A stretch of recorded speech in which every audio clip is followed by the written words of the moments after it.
Moving to our top story today, well, when he's not chasing after the latest tech trends, he's busting big business developments. It's our lovely friend, News 24 business journo, William Brederode, live in our Cape Town studios. How's it going? How are you? Excellent. Thanks, Graham. I'm on a holiday and living at large. Fantastic. It's your first lead of 2026. I hope it's going to be a good one. It's Not the last. Yes. Let's hope. It's going to be a bit of a contentious topic. Of course, data in South Africa has been, some would argue, a sensitive issue, the prices of which. ICASA, the Independent Communications Authority, on Friday snuck in some changes to how data is governed in terms of its depletion and expiry and the rollover of bundles, etc. Before we get into what those changes are, when do they come into effect and how binding are they currently as it stands? So they were snuck in late on a Friday in the Government Gazette. This is a secret to try and get less coverage. But they follow a 2-year process started in 2024 to review some rules around the expiry of data, essentially. They are now regulation, but the regulations specify that the rules come into effect in 12 months' time. So, yeah. Okay, so we've got a year to really mull it over, and which is going to be important, but we'll get to that. We'll get to that, yeah. Before we get into the rules, I thought we can play a quick, fun little sort of like game to see what the prices are of current data and packages in South Africa. You'll remember, of course, there was this big thing called the COVID-19 pandemic. I don't know if you remember it. But around that early part of 2020, we, of course, had the Competition Commission coming out, and perhaps it would have been more spoken about in your part of the newsroom. But here we had the Competition Commission coming out and saying it got big buy-in from all the major local telecommunications companies, and they basically said, look, we all agree data needs to, in terms of the price, needs to fall, and they all have sort of agreed to this binding statement. And apparently, according to the latest findings, data prices haven't shifted that much since then. It's an interesting one. So I think my point of departure on this is to look at the international studies which do take place and try and put countries in the context of the international reality of providing these services. Right. And my understanding is South Africa comes out roughly middle of the pack in terms of mobile data prices, which in a middle-income country is roughly what you would expect, right? Okay.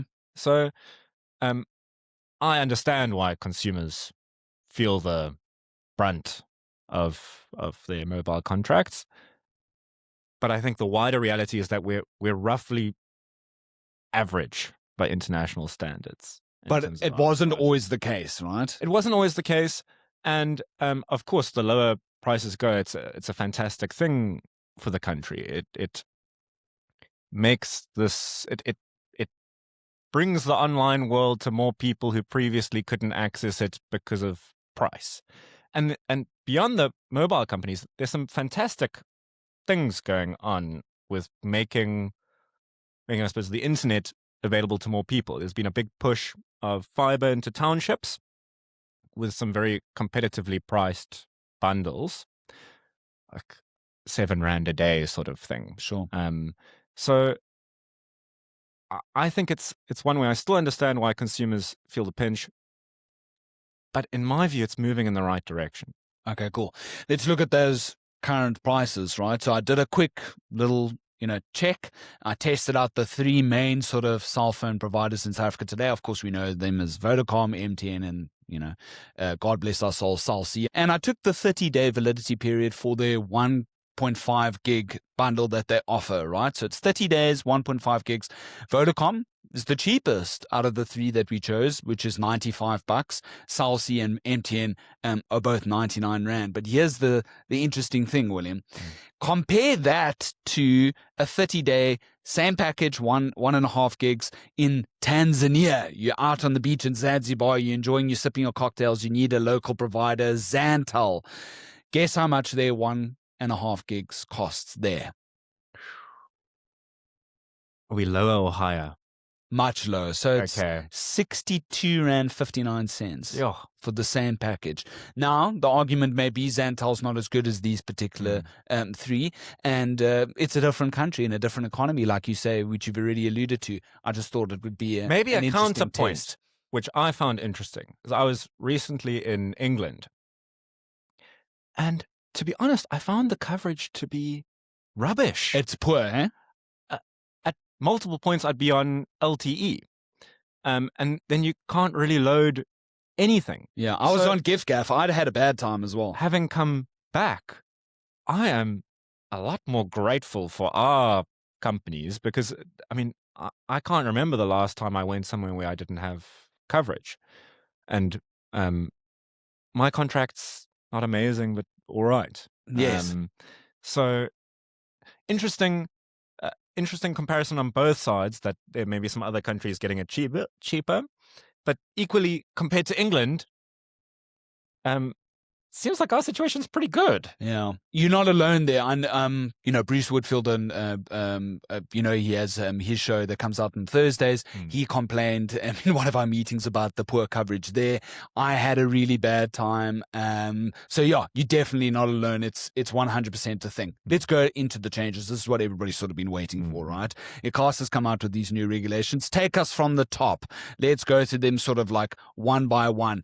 There's this amended rules for automatic rollover. What does that mean, and what changes?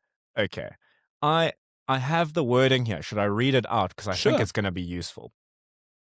A licensee, being the mobile operator, must, at the end of a bundle, I looked into it, is a data contract, a voice contract, SMSs, or a combination of them.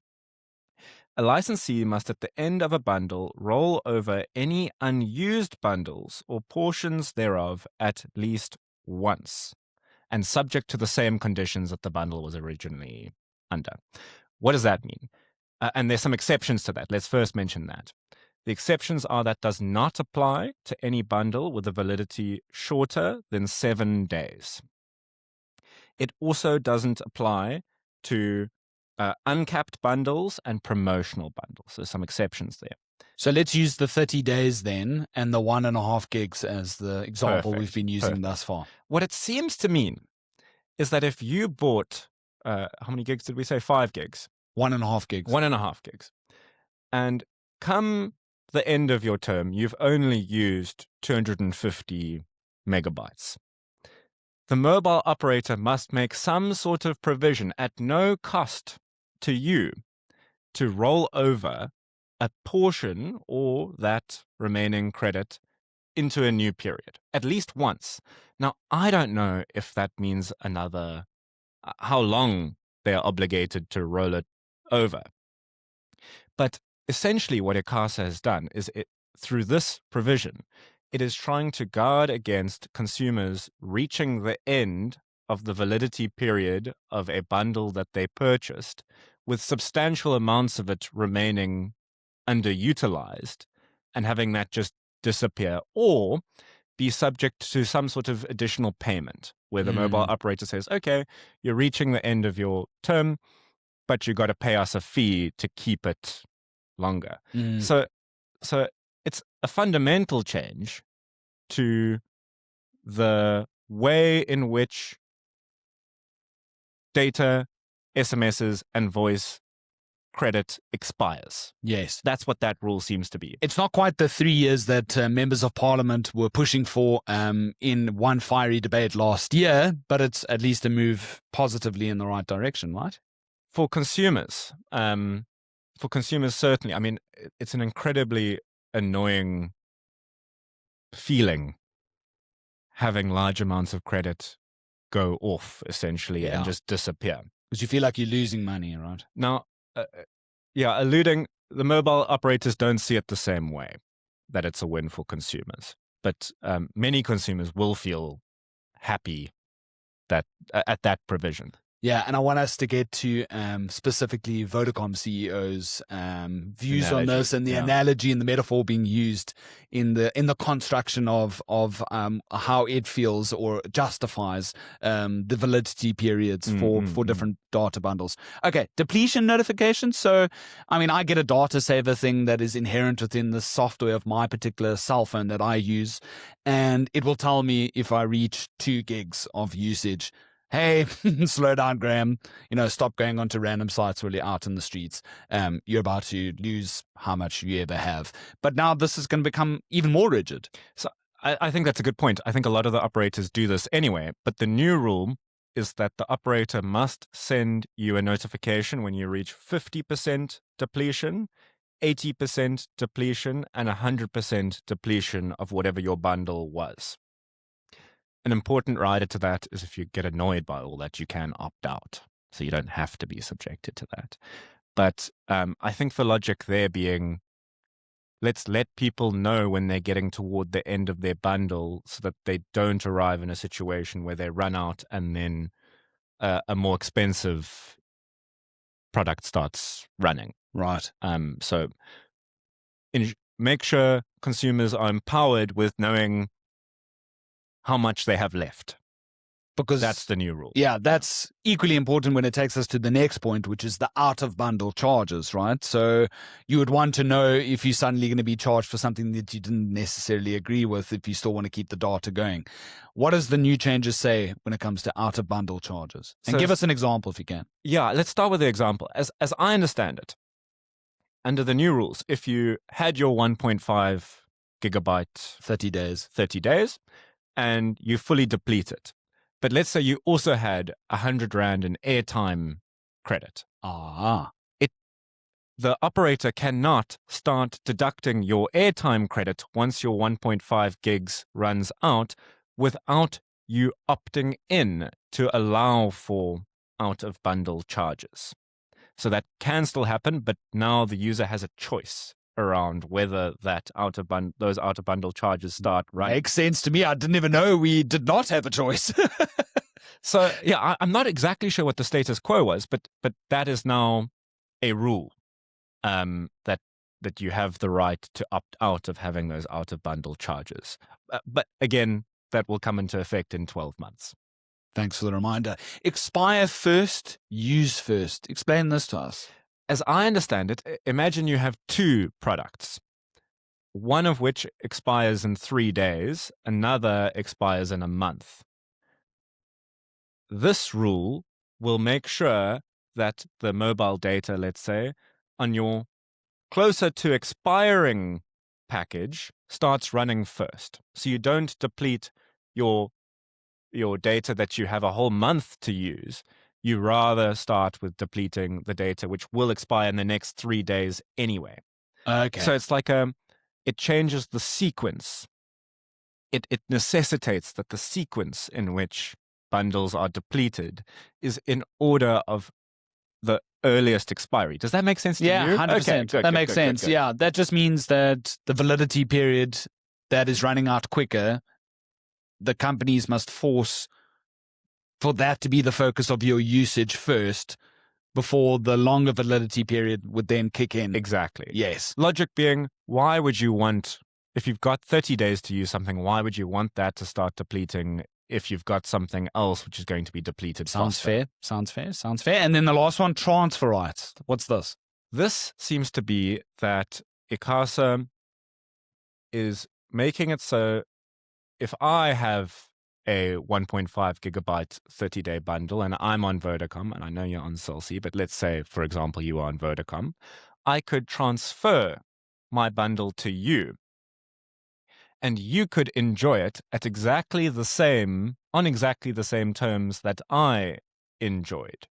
And I believe that must be done at no cost. I'm not 100% sure on that. Maybe we shouldn't include that because I'm not sure. Okay. But essentially, I can transfer unlimited amounts of my bundle to you, supposing you're on the same operator as I am. And that must be done at exactly the same terms that I have. Again, not 100% sure what the status quo is on that, but that is now, in 12 months' time, will be the new minimum standard that operators must follow. Right. So, in other words, there's a whole lot of more choice here when it comes to us buying our data bundles, and it seems a lot more of a liberal sort of exchange here. And thank Flip for your caster coming along and saying this, but I can't imagine that the cell phone companies are all too chuffed to have to go through all the changes at the moment. Is there an appeals process? What happens next? So here's what we know so far. So in the Government Gazette notice, ICASA published the new regulations. That's actually a very short document, a couple of pages. But after that, they published a reasons document explaining some of the back and forth and representing the views of the mobile operators. So we don't have their reaction yet to the new rules now that they've been published, but we have their submissions as part of the process. And to say they are angry is perhaps an understatement. So there are a couple grounds that I think we should discuss. I'll rattle through them and we can go into them. The one is that they think ICASA doesn't have the mandate to make these changes. And that's more of a legal argument. They go into the Electronic Communications Act and justify why they think ICASA is not empowered to make these changes. ICASA responds and essentially says it disagrees and thinks it is empowered to make the changes. So there's a legal dispute there. The mobile operators claim that by setting these standards, it's a form of anti-competitive behavior, that mobile operators should be allowed to compete on the terms they offer their customers. That if they want to price a product more cheaply, but have a more rigid expiry system, why should they not be empowered to do that? So they raise a competition argument that these rules go too far in setting a standard which they should actually be allowed to compete on. Or you could just be like, Vodacom, and out of the three that we chose was 4 rand cheaper than everybody else. But anyway, carry on. They also took issue with the fact that ICASA did not conduct an impact assessment before introducing the changes. In other words, what will happen as a result of these new rules being introduced? They argue that that was a foundational process that should have been conducted before introducing the rules. Now, lastly, and I think this is the one where your ears should prick up, is both Vodacom and MTN, and I think Telkom and Cell C align themselves quite strongly with them, argued that there is a high likelihood of price increases to bundles that will result from these rules. So from a network planning perspective, forcing the operators to roll over the bundles at least once, they argue will drive up the price of them providing the services. Because they want to make more money. That's it. They want to make more money. So, and they want to be more competitive, yes. Yeah. They want to make more money, but they, and maybe now we should segue into what how they look at it, and where the difference in perception between consumers and the mobile operators comes in. So give us the context. Where did the Vodacom CEO make the following statements? I thought very, very interestingly, it's a good metaphor, it's a good analogy. This was with the parliamentarians grilling last year, right? Because a lot of MPs came out, they were quite unison in the view that data prices should fall, that it shouldn't expire, and that there should be like a 3-year validity period. So there was a session somewhere in the middle of last year, I can't remember the month, in Parliament before the Department of Communications and Digital Technology Portfolio Committee, where senior representatives of all the big mobile operators and the industry body, the Association of Communications and Technology, were all present. And there was supposed to be a lot of different topics covered, but almost all the MPs zeroed in on this issue of data expiring. And from the DA to the MK to the EFF to the NC, all the parties essentially said, come on, guys, why? Why must data expire? Was in slightly better words, but that was the thrust of it. I mean, off the basis of it, you would think they would have a great argument because it is quite an absurd idea that something that you pay for would expire, right? So here's the way they look at it. And other than food, which you put in your stomach and can still save and whatever the case may be. So the way they I think the Vodacom South Africa CEO articulated the whole matter the best. From the company's point of view. From the company's point of view. He said that the trick is, or the way they look at it is not as if data is a commodity such as bread or something you'll find in a store. It's more like a Gautrain ticket, in that a Gautrain ticket gives you the right to take the Gautrain either on a certain day or a certain time or between certain hours and back or whatever it may be. It does not necessarily give you the right to use the Gautrain whenever you like. And that's how they look at mobile data, that you are buying the right to use that data that you have purchased for a period of time. The other analogy that was drawn is if there's a lot of traffic on a road, and sometimes it would be beneficial to have 5 lanes. Do you have 5 lanes there if peak traffic is only at a short period of time? Do we need to have 5 lanes across South Africa? And that is how they raise the point of managing their mobile network, is if everybody has the right to access the network whenever they like without any expiry, does that mean there may be times where there's excessive demand on the network and they can't plan for that adequately? Therefore, they have to raise the prices to make that situation tenable. That's the thrust of their argument. They look at the commodity a different way than I suppose we do as consumers. And after spending your time looking at all of this a lot closer than I have, because I deal with multitudes of different topics on the lead, what is your conclusion then? So this is as William Brerer, this is an opinion. The consumer and business journalist. This is an opinion. Here's where I draw the line.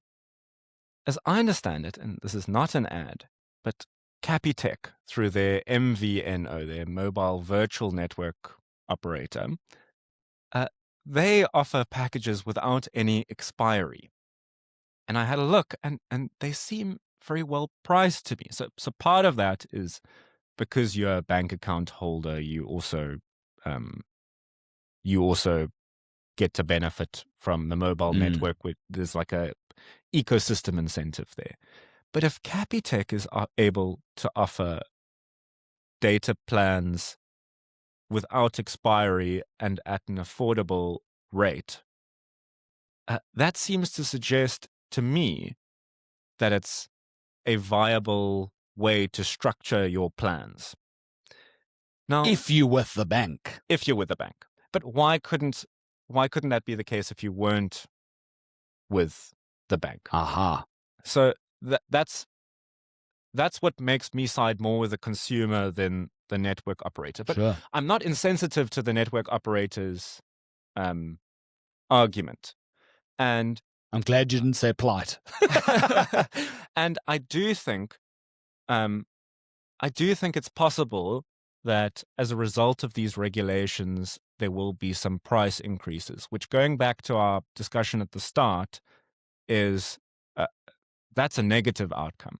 So Vodacom made the point quite strongly in the reasons document that they said something to the effect that this is actually not a consumer-friendly set of rules.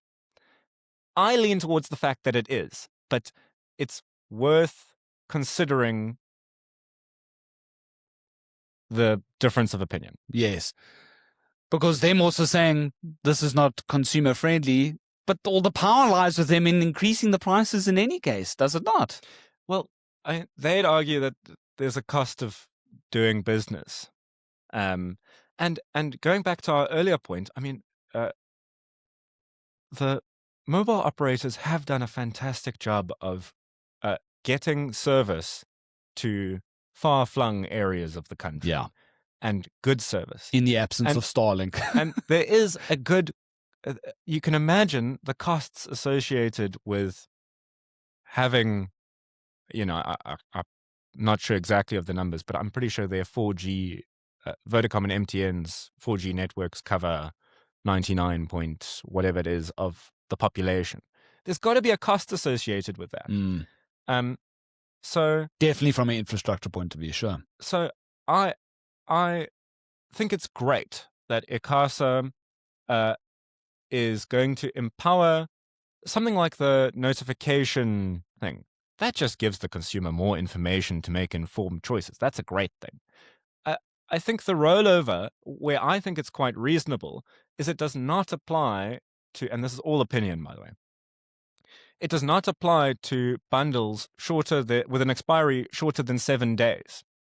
Which means if you're a consumer looking for a very cheap, fast access bundle, you still have the option of buying one with an expiry of less than 7 days where no additional rollover requirement has now been put in place. So in that sense, to me, that there's a little bit of a balance struck between the need to protect consumers from having a large amount of their credit expire at the end of a period and making sure that there are as cheap as possible bundles available so that everybody, as many people as possible, can access these services.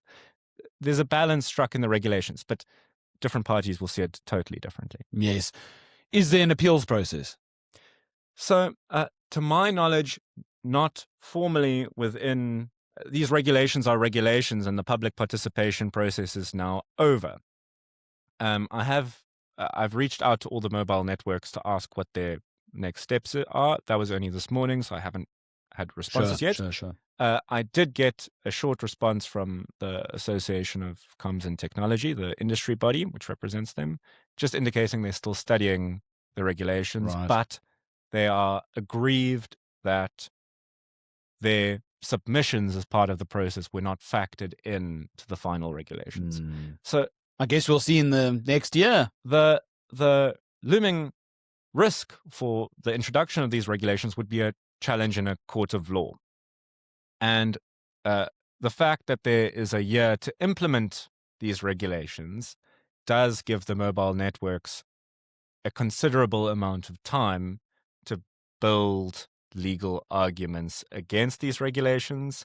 And through the public participation process, they already indicated that they think it's not on solid legal ground, which ICASA disagrees with. So I wonder if it's not going to go to another settlement sort of scenario where they're going to all have to meet behind closed doors and agree to certain measures. That's the other risk that, or the other factor that consumers should be very aware of is, even though it's indicated that these regulations will come into effect in 12 months, it seems like the possibility of a legal challenge is quite significant. Yeah.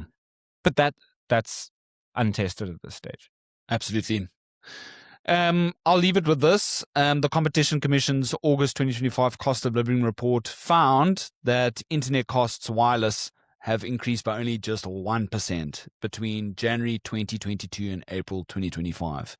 And I think if we look at those current data prices going to the start of our conversation, it's great that they've managed to sort of plateau for a while, right? That we can get 1.5 gigs for under $100. May it long continue. May long bring us scoop after scoop. William Brederode, thank you so much for being on the lead. Thank you for dispelling all of that and giving us a little bit of a clear image. Let's hope it doesn't go to court and that the consumers win at the end of the day. But, Thanks. And actually, I encourage listeners to go and look inside the Government Gazette and have a read. It's quite an accessible one. So have a look at it and read the rules and let us know if you think they're fair. I think that'd be a fun thing, because I think there are cases to be made on either side, and it'd be interesting to hear what readers think. Absolutely. Listeners think. Yes. They're like, why must I go read that, William? We just listened to the lead, man. Maybe they're hutful now. Yeah. Cheers, B. Chat later.